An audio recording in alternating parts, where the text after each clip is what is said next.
بسم الله الرحمن الرحيم السلام عليكم ورحمة الله وبركاته. I welcome you to another episode of our series As-Safaratul Kiram, Tajweed, the art of reciting the Quran. In our previous episode we were discussing the history of the compilation of the Quran, and we mentioned that the Prophet ﷺ would personally supervise and dictate the Quran as it was revealed, and this is especially so in the Madani stage, in the stage after the Hijrah. In fact, there are many names, dozens and dozens of names associated with writing down the Quran. The most primary name that the Prophet ﷺ would employ, the most primary companion, was that of Zayd ibn Thabit. Also, Muawiyah ibn Abi Sufyan, Amr ibn al-As, so many of the companions, even Umar ibn al-Khattab radiallahu anh, they all acted as scribes, as secretaries, if you like, who would record the Quran in the supervision, under the supervision of the Prophet sallallahu alaihi wasallam. The Quran was written down on various materials of their time. They didn't have paper. Paper was introduced after 90 Hijrah into the Muslim lands. It was not known to them before. They would write the Quran on leaf parchment, on the shoulder blades of camels, on leather of camel skin, other materials. They didn't have paper until a much later stage. So they would have various scraps of the Quran, if you like. And in fact, it is reported, Zayd has reported to have said that we used to compile the Quran from scraps, like a scrapbook, if you like. Because the Quran was not written down from A to Z in one book. It was not compiled in one book during the lifetime of the Prophet sallallahu alaihi wasallam, because there was simply no need to. There was no need to compile the Quran cover to cover. The entire Quran was written down, and the entire Quran was memorized, but it was in scattered form during the life of the Prophet sallallahu alaihi wasallam. And we'll continue along this in our next episode. Returning to our rules of tajweed, in our last episode we were talking about the rules of Noon Sakin and Tanween. We now move on. This is the third of our episodes related to the rules of Noon Sakin and Tanween. And we were discussing in our last episode the rules of idgham. We said how many types of idgham are there?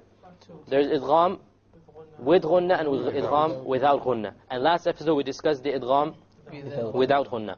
Well, in today's episode we'll discuss the idgham with ghunnah, and there are 4 letters that occur after the Noon Sakin or Tanween which necessitate an idgham with ghunnah. And these are the letters of Ya, Noon, Mim, and Waw. Okay? If any of these 4 letters occurs after the Noon Sakin or Tanween, well, we merge what is before it with what is after it, like we did last time. Yes. But the only difference is the ghunnah. What is the ghunnah sound again? The nasal sound. It comes from the nose. Okay? So when we have any of these 4 letters, Ya, Noon, Mim, or Waw, after any Noon Sakina or any Tanween, then we are going to merge. What was the merging? Merging is you take what is before and what is after, and you drop the end sound directly. And you merge it, but the only difference with last episode is we actually have a ghunnah. Let's give some examples here. We have a man yabda'u. We have a noon sakina followed by a ya. And a ya is a letter of idgham with ghunnah. So we pronounce this as man yabda'u, man yabda'u, man. Notice there is no man. It's immediately the mim associates with the ya, and you drop the noon sound. But you have a ghunnah, and that's the nasal sound. Man. If you close your nose, you will not be able to. But you can't do it, because that is the ghunnah sound, okay? Likewise, يَوْمَئِذٍ, there's a tanween here, يَتَفَرَّقُونَ. So the tanween followed by a ya. يَوْمَئِذٍ يَتَفَرَّقُونَ يَوْمَئِذٍ. You notice the the, there's a ghunnah, okay? And there is no clear end sound. Likewise, the next example of min ni'mah and عظيم نحن. Both of them, there's a tanween followed by a noon. Okay, this is in a noon sakina, this is in a tanween. Okay, min ni'matin, min. You have a noon followed by noon sakin followed by a noon. You drop this end sound. You take this meme and you associate it or you merge it with that noon and you add a ghunnah. Min ni'mah. Likewise over here we have عظيم نحن. We have a tanween followed by another noon. عظيم نحن. Same thing occurs over here. An example with the meme, we have noon sakina followed by a meme. Once again, we drop the noon, we take the hamza, and we associate it with the meme, we merge it with the meme, and we add a ghunnah. أَفَإِن مِتَّ أَفَإِن مِتَّ. So we drop the noon and we put the hamza along with the meme, and that is our idgham with ghunna. Likewise over here we have a tanween followed by a meme. قَرِيبٌ مُجِيبٌ قَرِيبٌ مُجِيبٌ. We have a tanween followed by a meme. So we drop the end sound. We don't say قَرِيبٌ مُجِيد.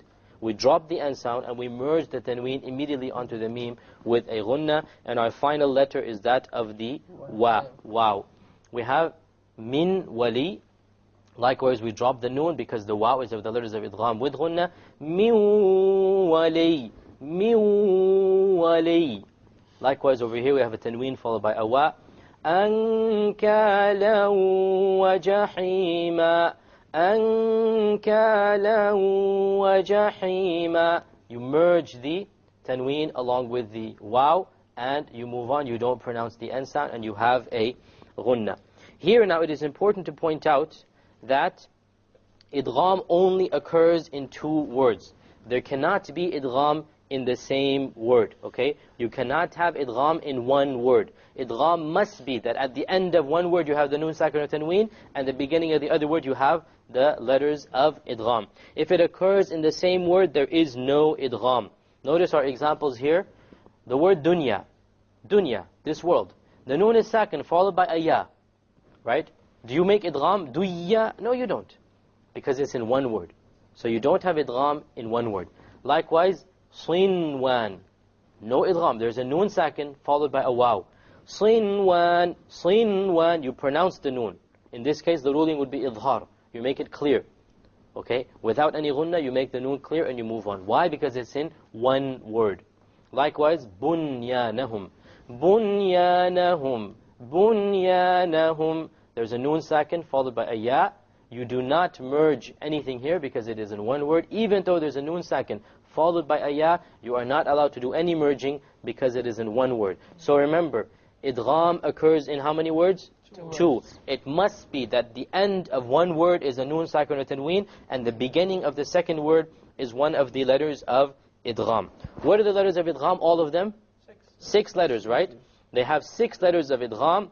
The 6 letters of idgham are yarmalun, or if you arrange them another way, you say lar yanmu. If you arrange it in a different way, you have a nice cut in the middle. And that cut will tell you which are the letters with ghunna and which are the letters without ghunna. Okay? The same 6 letters, yarmalun, lar yanmu, but if you arrange it in this way, it might be easier for you to remember. Remember all of these letters, why do we put them in a word? So you keep on repeating them. We have so many examples before. Who can give me an example before where we combined a lot of letters to memorize them? خُصَّ ضَغْطٍ قِضْ. Exactly. Another example? فَحَثَّهُ شَخْصٌ سَكَتَ. We didn't do that actually. It's a more advanced rule. But yes, إِبْغِ حَجَّكَ وَخِفْ عَقِيمَهُ. And how about the letters of qalqala? قُطُبِ جَد. So all of these letters, the purpose is, the ulama have just devised something for you. It's a mnemonic, you call it in English. You keep on repeating it until you memorize these particular letters. So the 6 letters of idgham are lar yanmu. Just keep on saying lar yanmu, lar yanmu. And when you say it, you will realize that the lam ra separates from the yanmu, and that's a convenient separation if you want to separate between the idgham without ghunna, which is the lam and the ra, and the idgham with ghunna, which is the yanmu. Okay? Let us now move on to our practice recitation of Surah Al-Ghashiyah. Surah Al-Ghashiyah is the 88th surah of the Quran.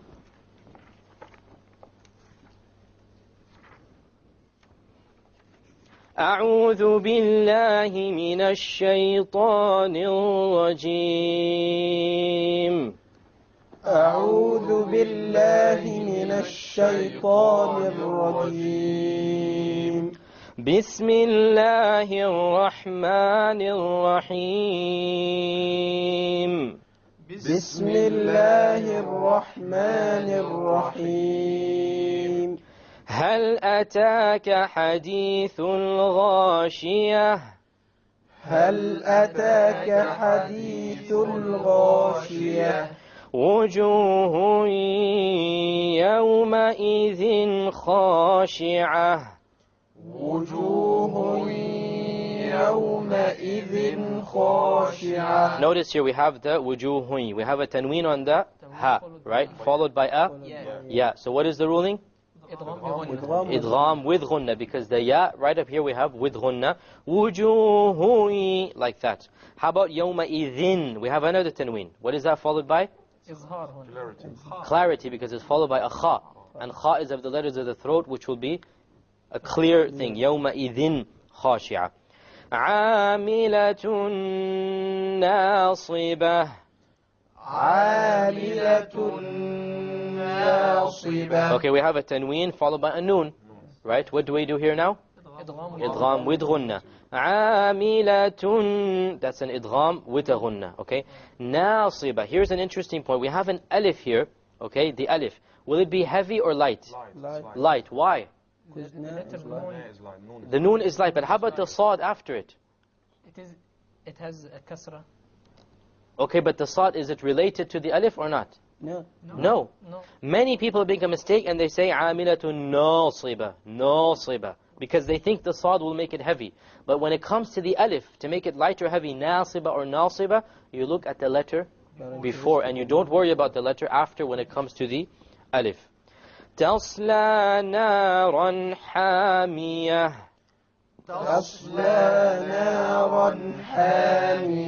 We have naran, a tanween. What did we do here? Idhar, because of the it's followed by a ha. Tusqa min aynin aniyah.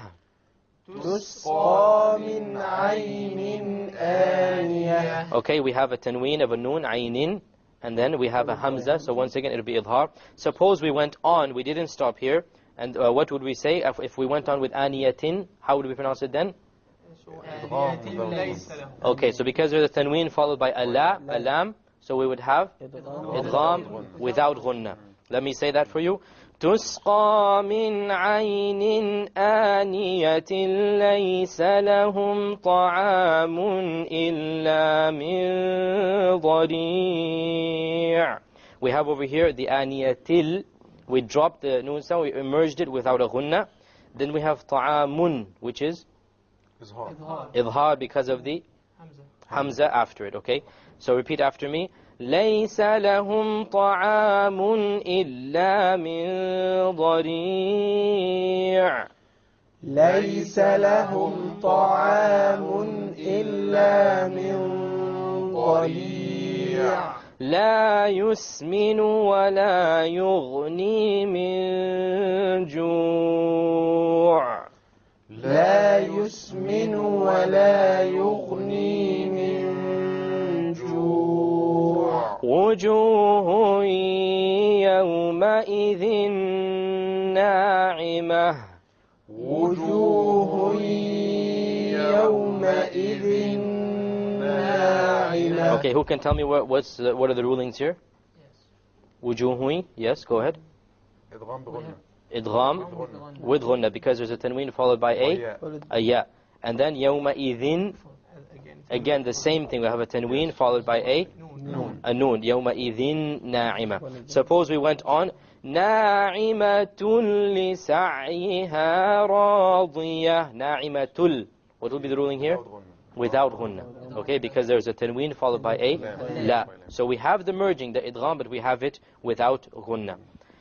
في جنة عالية.